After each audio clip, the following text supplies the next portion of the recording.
In this video, we will create an engaging and informative presentation on underwater fish in PowerPoint. Watch the video till the end. Let's start the video. Go to Insert, click on Picture. Insert picture from this device. Go back to Insert, click on Shape, select Rectangle, drag it like this. Shift to the right side. Add heading of the PPT here. Select both. Go to Merge Shape. Select Combine. Go to Shape Effect. Select this from Preset. Shape Outline, make it no outline. Add information about PPT.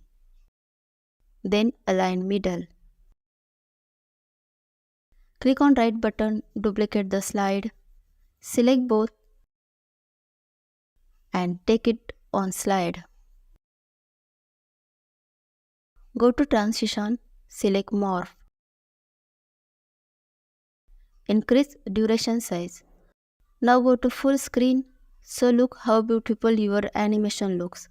If you like the video, please like and subscribe to the channel and share with your friends.